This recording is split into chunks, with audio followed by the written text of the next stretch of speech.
চাঁপাইনবাবগঞ্জে জুলাই গণ অভ্যুত্থান দিবস উপলক্ষে আয়োজিত অনুষ্ঠানে আমন্ত্রণ না পাওয়াকে কেন্দ্র করে জুলাই যোদ্ধাদের দুই পক্ষের মধ্যে উত্তেজনা ছড়ায়। মঙ্গলবার দুপুরে কালেক্টরেট চত্বরে উপস্থিত জেলা প্রশাসক ও পুলিশ সুপারের সামনেই ঘটে ধাক্কাধাক্কি ও কথা কাটাকাটি।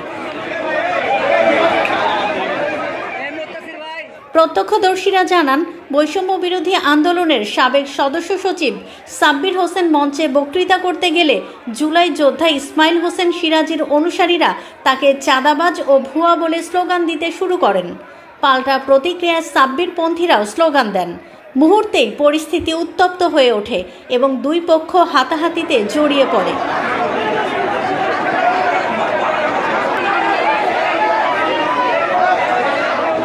জেলা প্রশাসক মোহাম্মদ আব্দুস সামাদ ও পুলিশ সুপার মোহাম্মদ রেজাউল করিম পরিস্থিতি শান্ত করার চেষ্টা করেন।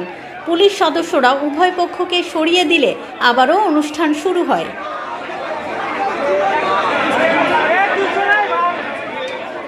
ইসমাইল হোসেন সিরাজী অভিযোগ করেন, জেলা প্রশাসনের আয়োজনে প্রকৃত জুলাই যোদ্ধাদের কেউ আমন্ত্রণ পায়নি বা মূল্যায়ন করা হয়নি, তাই তারা প্রতিবাদ করেছেন। মূলত আমি বাধা দিই আর কেউ না, আমি বাধা দিই।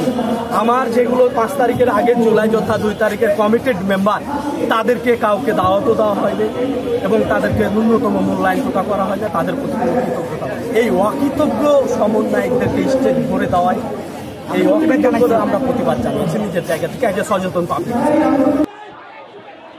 অন্যদিকে সাব্বির হোসেন বলেন, এই অনুষ্ঠান জেলা প্রশাসনের, আমন্ত্রণ বা বক্তৃতার বিষয়ে তার কোনো ভূমিকা ছিল না।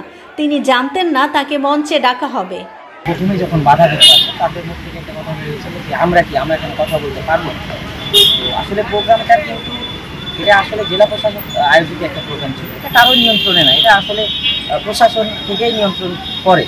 তো আমাদের প্রোগ্রামে কিন্তু 3 ভাগের 1 ভাগ কেবল শুরু হয়েছিল, তাতে আমি মনে হয় 6 না 7 নম্বর বক্তা হিসেবে আমাকে ডাকা হয়েছিল এবং আমাকে ডাকা হবে এটা আমি নিজেও প্রিপারেশন ছিলাম না। আসলে এটা মানে কারা করেছে আমি নিজেও জানি না। তো আমি উঠি আসলে, তো তারা একটা অভিযোগ তুলে যে আমরা কেন কথা বলতে পারবো না, এই ধরনের একটা কথা বলে তারা অভিযোগ তুলে এবং বক্তব্য দেওয়াতে একটা বিশৃঙ্খলা সৃষ্টি করে। তো যিনি এই কাজটি আসলে ঘটিয়েছে তার পরবর্তী যে বিষয়গুলো মানে অনেক জায়গায় বললো বা অনেক সাংবাদিক আবার আমিও শুনতে পেলাম আমাদেরকে দাওয়াত কেন দেওয়া হয়। এখানে আমি স্পষ্ট বলতে চাই, দাওয়াত দেওয়ার বিষয়েও আমরা কেউ না। অনুষ্ঠানে আমন্ত্রণ দেওয়ার বিষয়ে জানতে চাইলে জেলা প্রশাসক কোনো মন্তব্য করেননি।